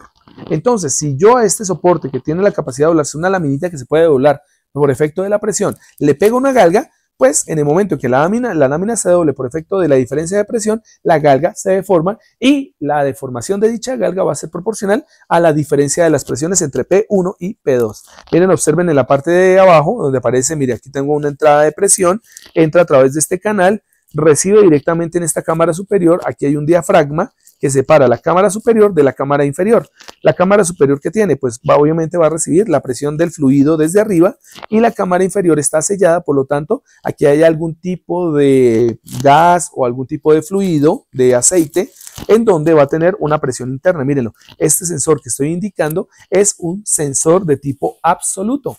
¿Listo? Mientras que podríamos tener directamente que la variación de la presión externa respecto a una presión interna de la cámara va a hacer que el diafragma se mueva. Y como yo tengo pegado galgas extensiométricas, la deformación del diafragma, pues obviamente va a ser proporcional a la deformación de la galga. ¿Ok? Y lo que tengo que hacer simplemente es mirar el voltaje de salida de dicha galga al aplicarlo sobre un puente de Whiston o una puente de tipo divisor de tensión. ¿Listo? Los de diafragma, como es el caso del de aquí arriba, mírelo. La presión que se genera sobre este diafragma, ¿qué es lo que va a hacer? Este que está en azulito, como en un color verdoso, realmente es un diafragma, pero es un diafragma conductor. Más que conductor, es un diafragma resistivo. ¿Cuál es la idea del diafragma resistivo? Fácil. Cuando ustedes apliquen presión en la parte superior, esta laminita verde se va a doblar. Entre más presión ustedes generen, ¿cierto? Más fuerte se va a pegar esta laminita verde con esta laminita amarilla que ustedes observan acá. Si ustedes se dan cuenta, como la laminita verde que tengo acá, el diafragma verde, ¿cierto? Es resistivo conductor, pues entre más presión, más contacto hay. Y entre más contacto, menos resistencia hay. Claro, la laminita verde actúa como si fuera una especie de un elemento parecido a, ¿cómo les digo? A ver, parecido al cursor como tal del potenciómetro. O sea, la laminita va a actuar como un contacto, de tal manera que lo que va a hacer, ¿cuál contacto va a ser? Va a ser el contacto entre esta superficie amarilla que corresponde, por ejemplo, a un electrodo o corresponde directamente a una pista de circuito impreso y esta naranja que estoy indicando en este momento. Entonces, lo que vamos a tener es que la laminita azul va a ser un puente entre dos pistas y entre más fuerte sea el contacto, menor es la resistencia que se va a generar. Por lo tanto, esta resistencia de contacto va a ser proporcional a la presión que se esté ejerciendo. ¿Listo? En el caso del de diafragma que está aquí en azulito que estoy indicando, tengo un hueco por la parte superior, tengo una cámara de ingreso del fluido y a la parte inferior lo que tengo que es, tengo el diafragma o la membrana que está separando un medio líquido, todos esos puntitos que ustedes ven ahí solamente son un líquido, un tipo de aceite no conductor. ¿Y qué es lo que vamos a poner aquí? Lo que vamos a poner directamente es un elemento de tipo piezoeléctrico o piezo-resistivo. ¿Cuál es la idea? Cuando la membrana baje por efecto de que entra una presión desde la parte superior, al bajar la membrana no toca este elemento que está acá, el que dice Active Layer. ¿Bien? ¿Qué es lo que va a hacer? Va a generar presión sobre todo el aceite que está alrededor de ella. Entonces, entre más baje la membrana, más presión se genera. Y si hay presión del fluido, entonces se va a generar una presión sobre este elemento. ¿Listo? Sobre este dispositivo. De tal manera que el aumento de presión lo que va a hacer es generar más contacto entre estos dos terminales que yo estoy mostrando acá, ¿vale? Y eso es análogo a tener un resistor variable. Es muy parecido a lo que tenemos en el caso de arriba, ¿vale? Y para el caso de fuelles, pues el de fuelle es muy fácil porque la acción es que, recuerden que un fuelle es un tipo de cápsula, podemos ponerle ese nombre, que tiene la forma de un acordeón. ¿Vale? Y la idea básica es que cuando nosotros le agregamos presión de aire al interior del fuelle, lo que va a pasar con el fuelle es que el fuelle se extiende. ¿Listo? Si quitamos esa presión, pues el fuelle vuelve y se comprime. Pues fácil, nosotros tenemos un fuelle, el cual va conectado directamente a una entrada de presión, a una entrada de una tubería donde va a llegar la presión. Si la presión aumenta, lo que va a hacer es aumentar como tal, ¿cierto? La presión interna de la cámara del fuelle. El fuelle se estira, al estirarse empuja la aguja en esta punta. Y al moverse, al empujar la aguja a la presión, pues esta aguja se va a desplazar directamente sobre la escala graduada. ¿Qué es lo que reposiciona de nuevo a la aguja cuando la presión ya no está? Fácil, este resortico que ustedes ven acá. ¿Listo? Y en el caso de abajo, pues en este caso de abajo, en lugar de tener un resorte por tensión, que sería este de arriba, vamos a tener un resorte por compresión. Miren que el de abajo ya es más electrónico que cualquiera, bueno, es más electrónico que el de arriba, que el de fuelle de arriba. El de arriba es muy análogo, mientras que el de abajo es más electrónico. ¿Cómo se sabe? Mire, aquí tenemos la entrada de presión, este es nuestro fuelle, ¿cierto? Aquí están los anillos del fuelle. Al aumentar la presión, esto se estira hacia abajo, el fuelle se estira hacia abajo. Cuando el fuelle empieza a estirarse hacia abajo, obviamente este resorte de abajo, que es un resorte por compresión, lo detiene, entonces iguala la presión. Pero si la presión aumenta, el fuelle sigue bajando. ¿Qué es lo que tenemos en esta puntica? Acá en esta punta que estoy indicando, lo que tenemos es el cursor de un potenciómetro. Entonces, como el potenciómetro es de desplazamiento lineal, al bajar el fuelle, baja el cursor. Al bajar el cursor, cambia el contacto que tiene sobre este resistor y por ende voy a tener una resistencia variable, en donde esa resistencia variable se puede ver como un voltaje variable, que es función directo de cuánta presión ingrese para estirar o comprimir, ¿cierto? Nuestro fuelle. Y miren que funciona bastante bien. Pero ¿qué me interesa de este último que estoy indicando acá? Que cualquiera de estas formas en que se pueda conectar un sensor de presión, así sea muy análogo, yo puedo adicionarle, mírelo a este. Este es muy mecánico, tiene este tubo de ingreso, tiene acá directamente lo que es el fuelle y tiene en la parte de abajo un resorte de reacomodación o de recolocación. Es muy mecánico. Pero si yo le pego a algún dispositivo, como en este caso que le pegamos un potenciómetro, el fuelle analógico, el sensor de presión analógico se convierte automáticamente en un sensor de presión eléctrico, de tal manera que ya podemos medir la presión ya de una manera un poco más ajustada a señales como corriente o voltaje. ¿Bien? Mírelo, acá está el famoso tubo de Bourdon. Ya está un poquito más bonito, no es un tubo totalmente circular, sino es un tubo aplanado. Eso le va a dar un poco más de elasticidad, ¿cierto? Y aquí tenemos el ingreso del aire, ¿bien? Bueno, el aire o el líquido también puede ser, pero generalmente es aire, ¿no? Aquí tenemos toda la cámara vacía, todo el tubo aplanado vacío. Y aquí tenemos lo que les decía a ustedes de la conexión de piñón polea, ¿no? Piñón polea, sí, está bien. Piñón palanca, perdón. Piñón palanca. De tal manera que cuando el tubo se estira, jala hacia arriba, mueve este piñón azul, el piñón azul mueve el piñón amarillo y el piñón amarillo mueve la aguja para hacer una indicación. Es un sensor muy analógico. La pregunta es, ¿y cómo lo vuelvo electrónico? ¿O cómo lo vuelvo eléctrico? Si en lugar de la aguja, en este piñón amarillo que estoy indicando, yo conectara, por ejemplo, un pequeño potenciómetro o un encoder, pues cuando se genere presión y el sistema mueva este piñoncito amarillo, el piñón amarillo movería el potenciómetro o movería el encoder Y lo que tendría que hacer específicamente es ver la diferencia que hay cuando el encoder o el potenciómetro no se han movido porque no hay presión y cuando se aplica la presión. Entonces podríamos hacer con un tubo de Bourdon un dispositivo que era analógico, convertirlo en un dispositivo eléctrico. Miren una forma de hacerlo acá. Este es un sensor en donde se utiliza el que estoy indicando. Es un tubo de Bourdon en donde lo que se hace es amarrarle en la punta del tubo de Bourdon un pequeño núcleo. Y ese núcleo que es de tipo no es electrónico, se me fue la palabra, dieléctrico. Entonces, este elemento que estoy indicando acá, que es una barrita dieléctrica, ¿qué es lo que va a pasar? Pues que se va a mover a través de esta lámina. Mira, aquí hay una lámina grandota que está conectada directamente a tierra y yo tengo dos láminas de igual tamaño que están ubicadas en esta porción. ¿Qué es lo que tengo acá? Que cuando este dieléctrico pase, o bien sea esté al frente de la lámina de arriba o esté al frente de la lámina de abajo, pues recordemos muy bien que la capacitancia es igual a ¿qué?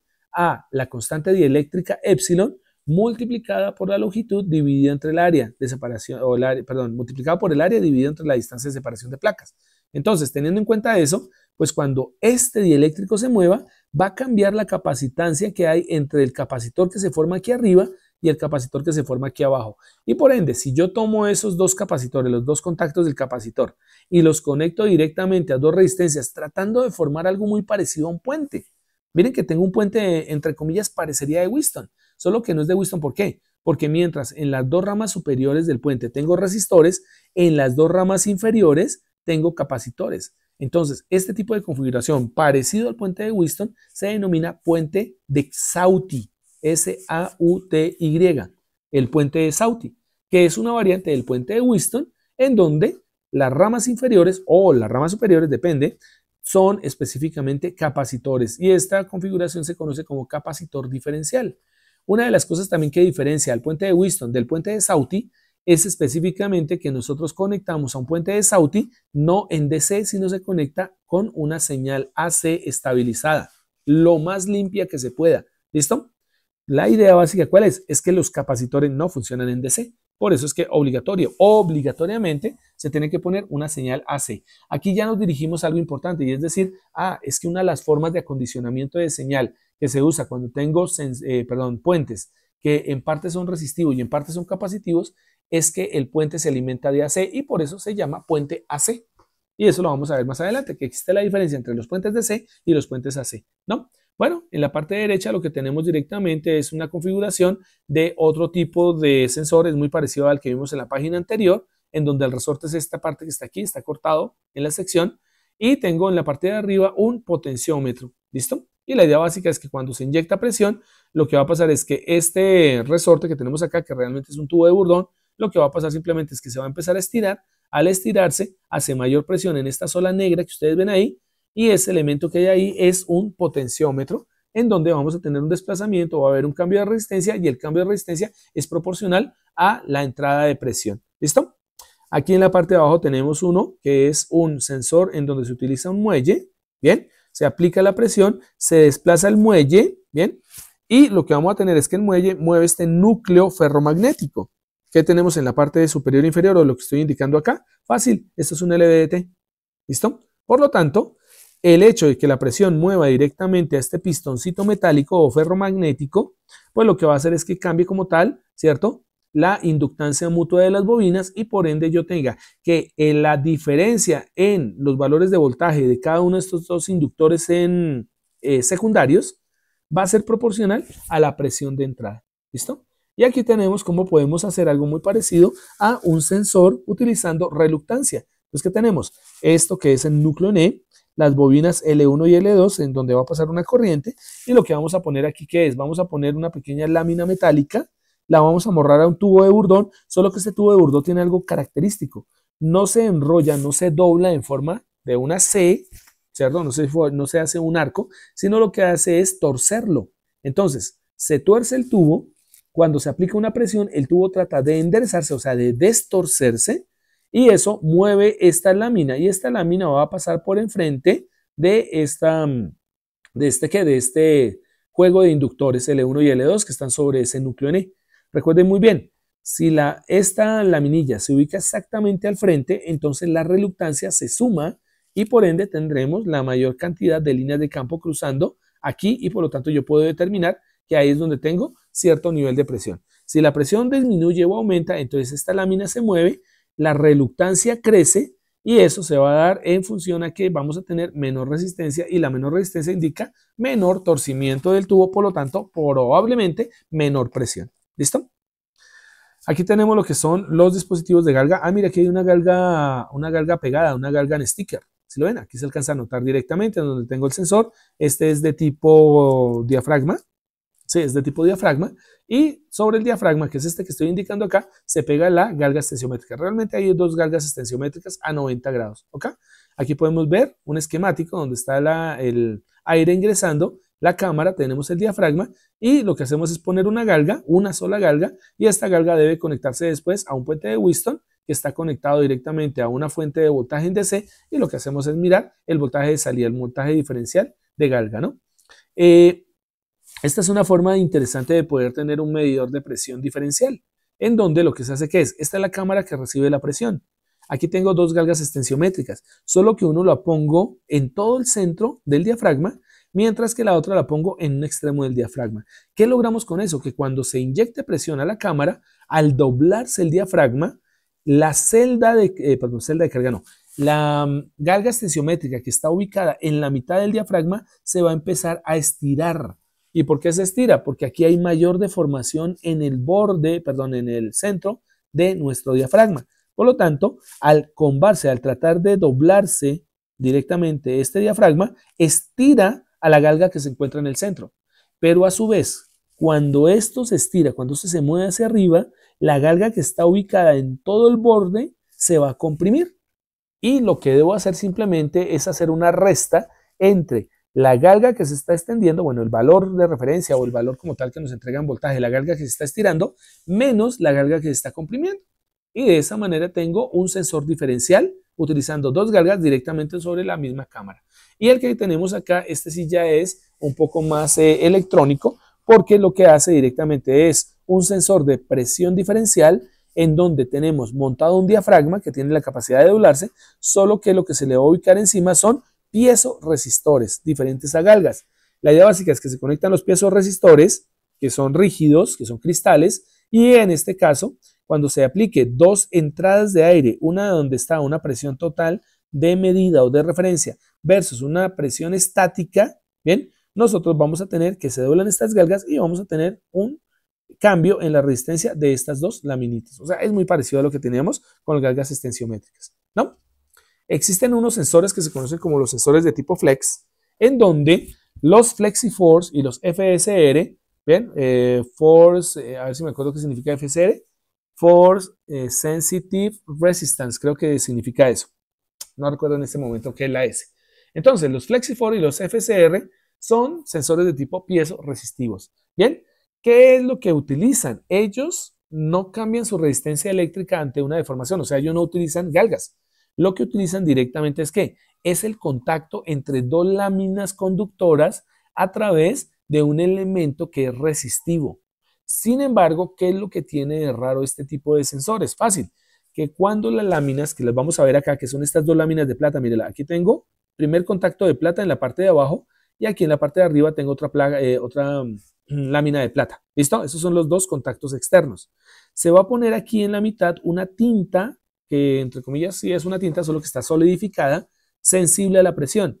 ¿Qué tiene de raro esta tinta? Fácil, que si ustedes pusieran dos cables sobre esta tinta, sobre esta laminilla de tinta, y ustedes hicieran pasar una corriente, se darían cuenta que pasa la corriente, ¿bien? Y que tiene un valor determinado, del orden de algunos miliamperios o nanoamperios, lo que sea. Cuando ustedes toman y le hacen presión a esta tinta, entonces la resistencia cambia. O sea, miren que esta tinta sensible tiene como tal características piezoresistivas. Entonces, cuando ustedes espichan o comprimen directamente esta laminita de tinta, cambia la resistencia y al cambiar la resistencia, cambia la corriente que está fluyendo a través de ella. Por ende, se disminuye la resistencia cuando se aumenta la presión sobre este lugar. Entonces, aquí tenemos como tal tinta y en la parte de abajo tenemos más tinta. Entonces, lo que está separando a las dos láminas de plata son dos laminitas de tinta.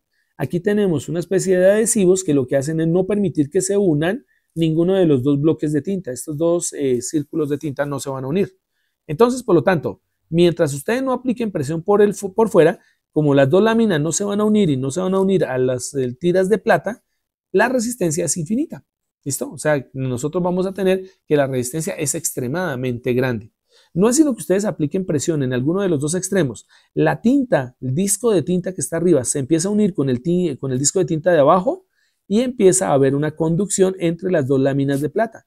Eso es análogo a tener entre las dos láminas de plata un resistor. Si aumentamos la presión aún más, entonces estas dos laminillas están haciendo más contacto, disminuye el valor de la resistencia y por lo tanto entre la lámina de plata de arriba y la lámina de plata de abajo lo que vamos a tener es mayor conducción. Entonces a mayor presión, mayor conducción. ¿Listo? Por lo tanto, ¿cómo podemos observarla? Mire, aquí hay diferentes formas físicas en que ustedes pueden observar los FlexiForce, ¿listo? O los sensores de tipo flex, ¿ok?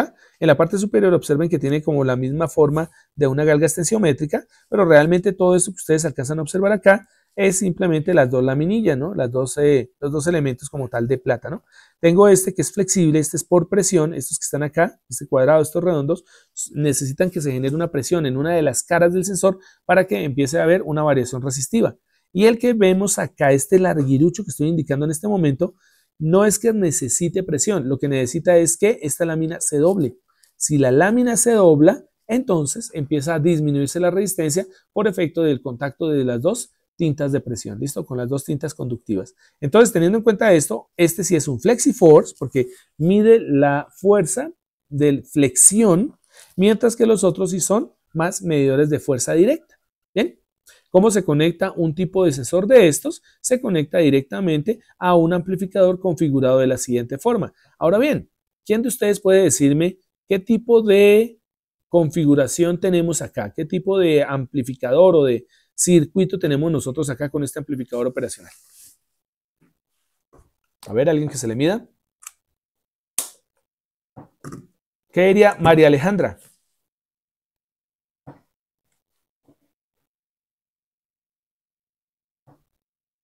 O bueno, de una vez, señor Cuervo. ¿Qué opináis? Sofía, ¿todavía me escuchan? Ah, están como desaparecidos. ¿Qué están haciendo? De pronto cualquier cosa menos poniendo atención. Aquí copiando solo que antes de que pase la diapositiva. Pero si las diapositivas ya las subí, esas están allá. Lo que necesitan es la explicación. Entonces, mi pregunta es, ¿qué tipo de circuito tenemos acá?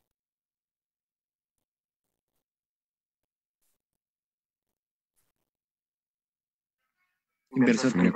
Es un inversor. Muy bien. De por sí era fácil de detectarlo más que en el mismo circuito, porque el circuito como que no nos dice mucho, es en la fórmula. Mire, el voltaje de salida es igual a menos el voltaje aplicado. ¿Por qué menos? Porque estamos aplicando un voltaje negativo.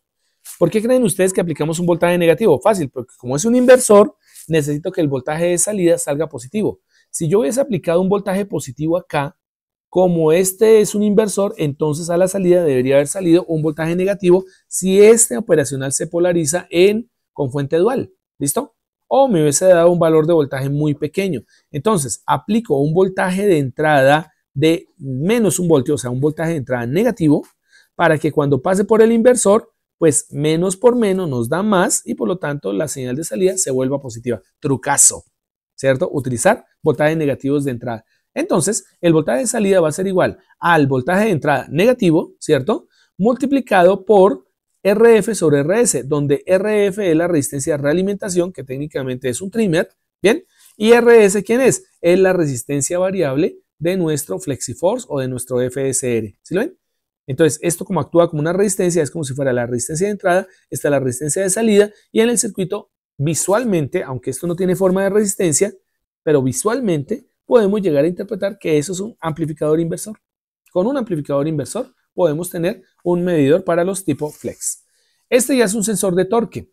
¿Cuál es la diferencia entre el torque y el movimiento traslacional? Pues que aquí lo que se va a presentar es que nosotros cuando conectamos dos dispositivos que tienden la función a rotar, por ejemplo, una carga a un motor, generalmente utilizamos un acople. Entonces, si yo quiero conectar el eje de un motor a una carga mecánica, existe un tipo de acople que se puede adaptar para que esa carga se pueda llevar. ¿bien? Para que ese movimiento rotacional se pueda llevar. Pues resulta que algunos de esos acopladores tienen esta forma como ustedes ven aquí de este FUTEC, ¿bien? En donde el FUTEC tiene en este extremo yo puedo conectar, por ejemplo, algún tornillo que vaya conectado a mi carga y en el extremo contrario puedo tener otra rosca para conectar el eje del motor. ¿Listo? La idea básica es que esta vaina es un transmisor, pero si se dan cuenta está roto, tiene unos huecos por acá. Pues estos huecos son muy parecidos a los que, me disculpan si me devuelvo un momentito, son muy parecidos, a ver, a estos huequitos que ustedes tienen acá de la celda de carga, ¿sí lo ven?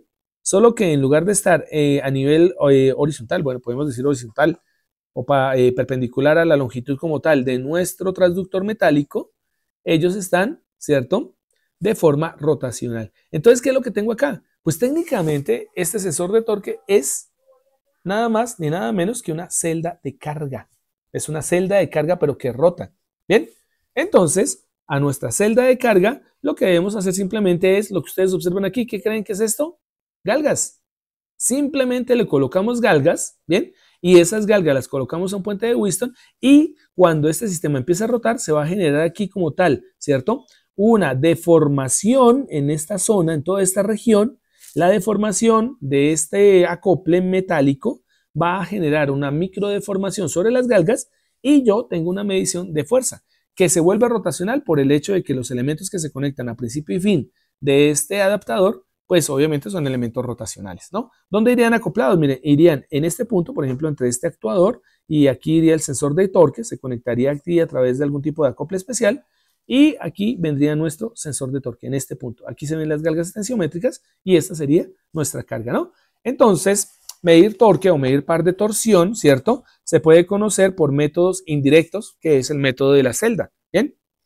¿Qué es lo que tenemos? Un sensor de torque estático no tiene partes móviles. Lo que ustedes ven ahí, toda esta barra de la FUTEC que ustedes ven acá, no tiene absolutamente nada móvil. Sí tiene unos agujeros, pero esa cosa es totalmente rígida.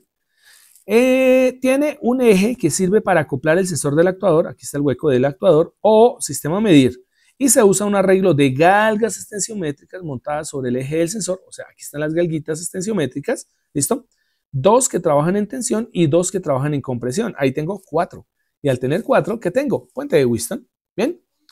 Lo único que se diferencia acá es que no van a estar conectadas a 90 grados como teníamos en las celdas de carga lineal, sino que nosotros vamos a tener que las galgas convenientemente se van a ubicar entre ellas a 45 grados. De tal forma que si estamos hablando de 45 grados, pero son 4 galgas, entonces la primera iría a 0 grados, la segunda iría a 45, la tercera iría a 90, ¿cierto? Y la cuarta iría a 135. ¿Por qué no a 180? Pues porque 180, ¿cierto?, es lo mismo que 0. Entonces ahí tengo las 4 galgas a cada 45 grados. Van a cubrir prácticamente la mitad de la circunferencia como tal de nuestro dispositivo, de nuestro acople que tenemos acá, ¿no? Los sensores de torque dinámicos, que son diferentes a los estáticos, tienen un eje con libertad de rotación sobre el cual se monta el arreglo de las galgas. Este tipo de sensores se coloca entre el actuador y el sistema de carga, bueno, el sistema o carga, que se desea mover.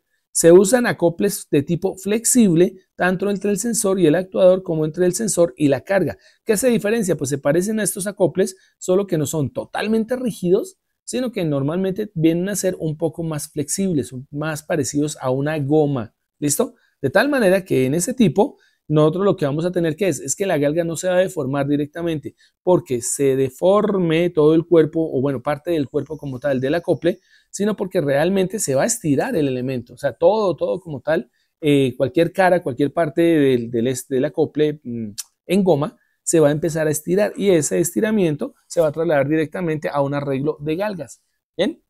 Y ya tendríamos un sensor de torque, ¿ok? Y eso sería todo por el momento. Ok, creo que alcanzamos sobradísimo.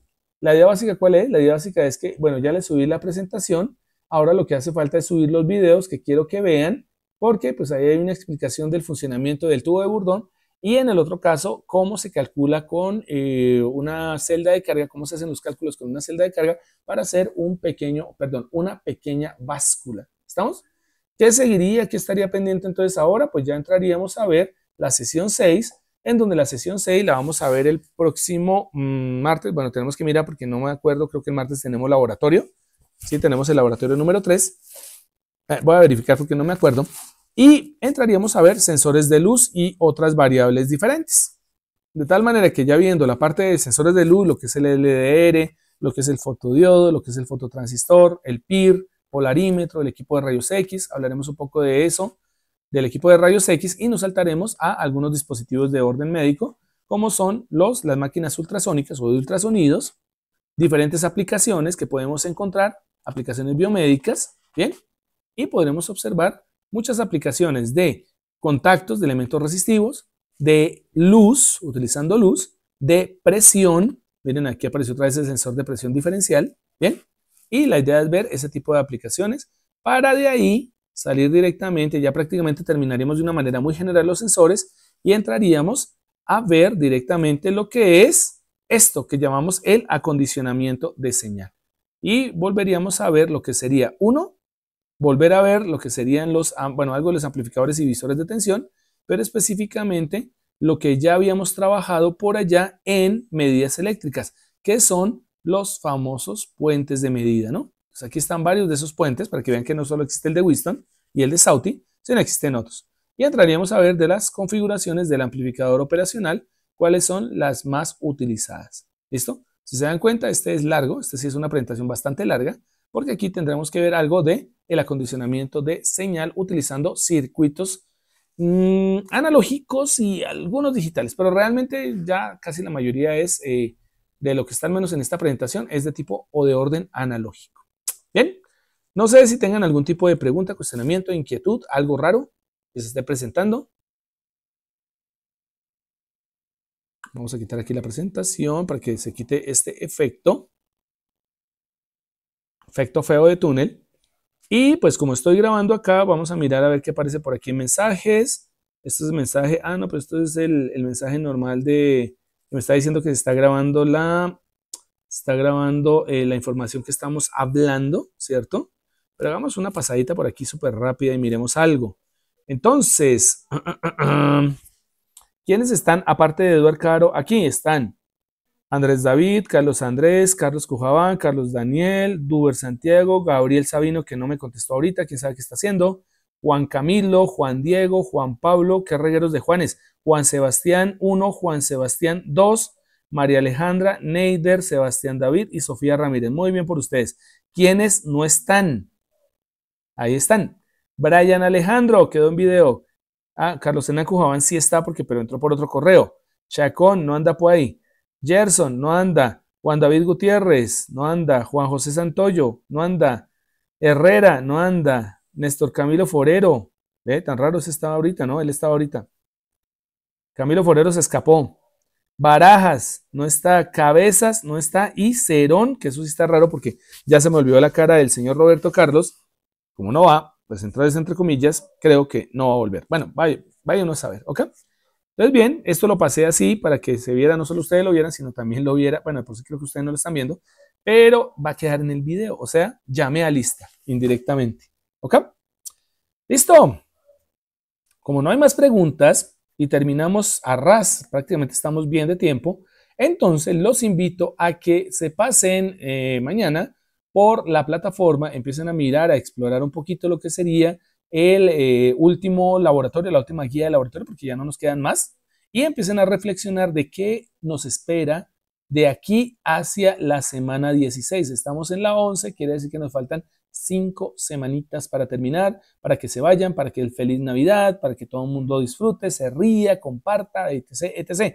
Pero para poder disfrutar hay que sufrir primero. Por lo tanto, estas 5 semanas que quedan, porque ya estamos a jueves, estas 5 semanas que quedan, de por Dios, pongan todo su empeño para que pueda salir el proyecto, para que estén pendientes de los parciales, para que estén pendientes de los talleres y entreguen sus trabajos a tiempo y puedan llegar a Navidad con la felicidad de haberse graduado de instrumentación, ojalá primera vez, ¿ok?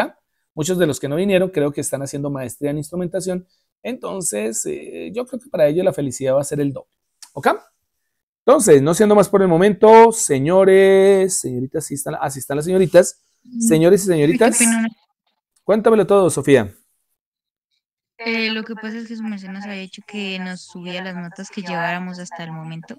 Ah, sí, pero no estaba en la casa, entonces, como no estaba ahí, pues es que hoy sí tengo todo el día, hoy es jueves, es súper complicado. Pero voy a ver si las alcanzo a subir ahorita y si no, las paso allá, ¿listo? Las subo mañana. Las voy a subir en la plataforma, pero entonces no los subo con nombre, sino los subo, bueno, los que ya me conocen saben que los subo es con el código, ¿no? Entonces se buscan código y buscan sus notas acumuladas hasta el momento. Pero sí, gracias por recordármelo porque, bueno, no es que se me haya pasado, realmente estaba haciendo otro montón de cosas, pero seguro que ahorita terminando la clase se me olvida. Entonces voy a anotarlo acá, 5 segundos acá. Entonces, subir acumulado, notas, instrumentación. Hoy es jueves, ¿no? Estoy corrido de fechas, de viernes. Mañana, listo. Ok, anotado. Listo, entonces, no siendo más por el momento, feliz fin de semana. Nos estamos viendo el próximo martes en el laboratorio. ¿Ok?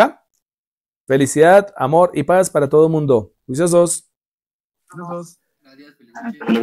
Chao, chao a todos. Voy a parar aquí. Gracias. Chao.